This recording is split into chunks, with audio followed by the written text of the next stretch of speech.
Bonjour à tous, ici Satia, médium et voyante du site www.satiavoyance.fr. J'ai l'immense plaisir de vous retrouver pour ce taroscope du mois de décembre pour les lions, ascendant lion et lune en lion. Si vous ne connaissez pas les signes de votre ascendant et de votre lune, je vous invite à regarder les deux liens que j'ai placés en description de cette vidéo qui vous donneront accès à vos signes et ensuite vous pouvez regarder les vidéos qui se réfèrent à votre ascendant et à votre lune pour avoir des informations supplémentaires par rapport à votre signe du soleil. Comme toujours, ceci est un tirage d'ordre général. Je m'adresse à un maximum de lions, mais il se pourrait que certains aspects ne trouvent pas de résonance par rapport à votre cas particulier. À ce moment-là, vous pouvez me joindre par email à satiavoyance@gmail.com. Je propose également des consultations privées qui, elles, sont complètement personnalisées. Alors, amis Lion, pour ce mois de décembre, pour le taroscope qui sera donc d'ordre général, puisque j'ai traité tout le domaine sentimental dans la guidance amour, que je vous invite à regarder aussi. Donc là, on va voir un petit peu ce qui vous attend comme grande tendance pendant ce mois-ci.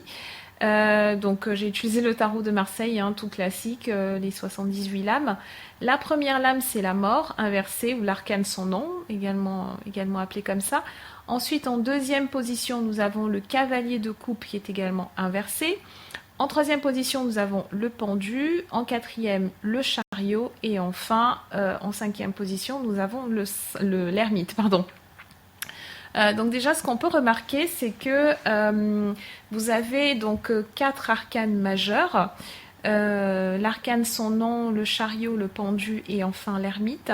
Et vous n'avez qu'un seul arcane mineur, ce qui signifie que la tendance qu'on va avoir là sera quand même, elle a, disons, une signification, une interprétation qui est accrue.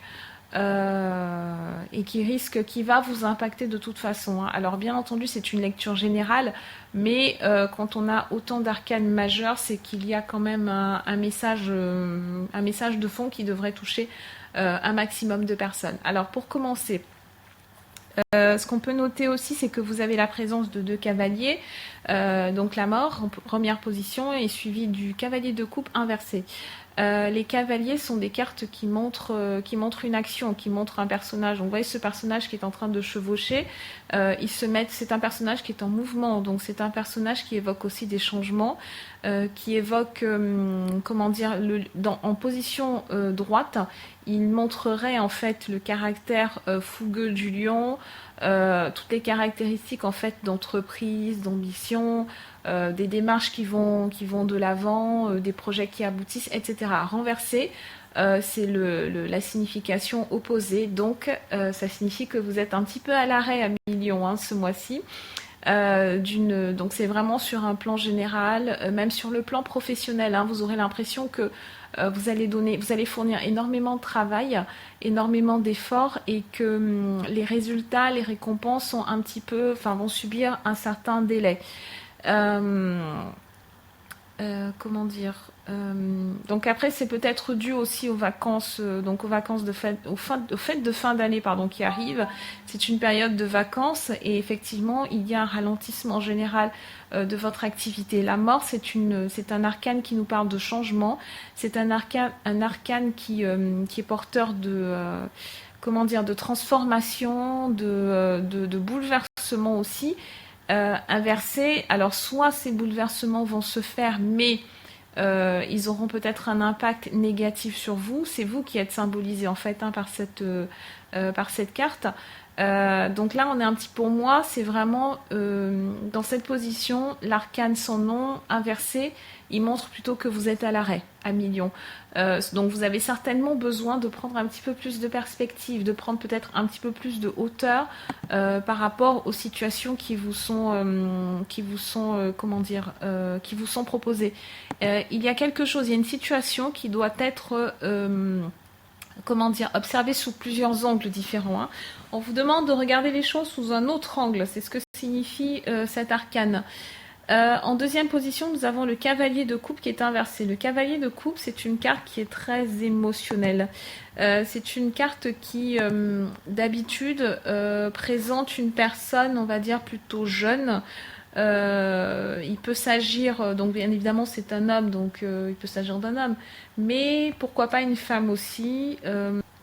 En tout cas, ce qu'on peut dire, c'est que le cavalier de coupe, traditionnellement, il désigne quelqu'un entre, on va dire, 25 et 35 ans.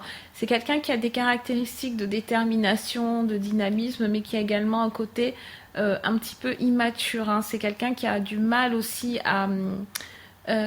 comment dire, c'est quelqu'un qui a du mal à travailler sur ses émotions, à maîtriser ses émotions, qui se décourage facilement, qui a du mal à aller de l'avant, etc.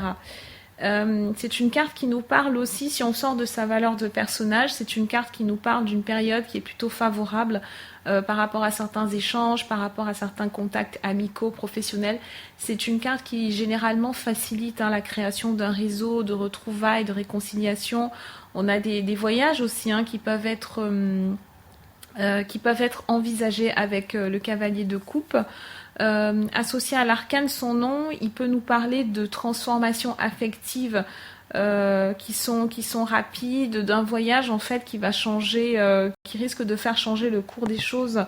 Mais bon, on a dit qu'on ne voyait pas trop le côté sentimental. Donc disons que c'est une carte qui nous parle de contact, de réseau, comment dire, d'étendre un petit peu sa sphère d'activité. Elle est inversée de toute façon. Donc ça signifie que c'est vraiment le côté, c'est vraiment l'autre aspect en fait de la carte qu'on va voir. C'est le côté blocage, on a du mal justement à aller vers les autres, les communications sont vraiment ralenties. Les contrats que vous attendiez ne vont pas arriver, ils vont pas arriver rapidement en fait. C'est toute la boucle temporelle qui est un petit peu bloquée, et ça c'est encore confirmé avec le pendu. Donc décidément, cette période-ci, pendant décembre, je vous déconseille de prendre de grandes décisions. Je vous déconseille d'opérer des changements en fait trop importants, les changements radicaux, etc. Ils ne se feront pas en décembre. Prenez plutôt ce temps pour le passer en famille, en vidant des lieux de villégiature, pour être vraiment détendu et pourquoi pas vous peut-être, je sais pas moi, commencer la lecture d'un livre ou travailler sur une discipline méditative, une discipline d'ordre spirituel, etc. D'autant plus que vous avez l'ermite, pardon, donc l'arcane 9, vous avez l'ermite en synthèse. L'ermite, c'est encore la carte de la tranquillité. C'est une carte qui vous demande de prendre le temps de bien étudier la situation, de peser le pour et le contre. Lisez bien les documents, passez beaucoup plus de temps en fait à étudier. Sur un plan professionnel, très clairement cette configuration, elle nous parle de passer du temps pour faire des bilans, pour faire des plans d'action. C'est une configuration qui est très très avantageuse, je pense, pour la stratégie. Donc stratégie moyen, long terme, innovation, nouveaux projets, etc. Mais c'est vraiment sur le plan stratégique. On n'est pas encore dans une mise en place des projets. Avec le 4, donc le 4 c'est le chariot. Et le chariot en fait comment dire, c'est une carte qui porte une énergie par contre de mouvement, on a envie d'aller de l'avant, mais ce n'est pas le bon moment en fait, il va falloir canaliser l'énergie du chariot, il va falloir la réduire un petit peu parce qu'on a tellement d'arcanes qui nous parlent d'attendre que vraiment maintenez en fait ce chariot, mettez-le dans une petite bulle, mettez-le sous cloche, observez-le, valorisez-le, envoyez des ondes positives dessus, des intentions positives, en sachant que la mise en œuvre, l'idée, en fait si vous avez une idée pendant ce mois de décembre, il est important de la garder en intention. Mais pour la mise en place, pour aller dans le côté concret des choses, il faudra patienter probablement sur janvier. Vous avez eu énormément de chance ce mois-ci, à millions de mémoire. Vos taroscopes ont toujours été extrêmement positifs, vraiment porteurs d'une énergie d'action, une énergie pendant laquelle, dont vous avez profité pour briller, pour vous montrer aussi. Et là maintenant, au niveau des idées, elles y sont. Le flux en fait de l'intuition, il est toujours là, mais il va vous demander par contre de vous poser un petit peu et de travailler autrement, de réfléchir autrement, d'envisager votre quotidien autrement. Voilà ce que j'avais à vous dire à millions. Je vous souhaite de très belles fêtes de fin d'année et je vous dis à très bientôt.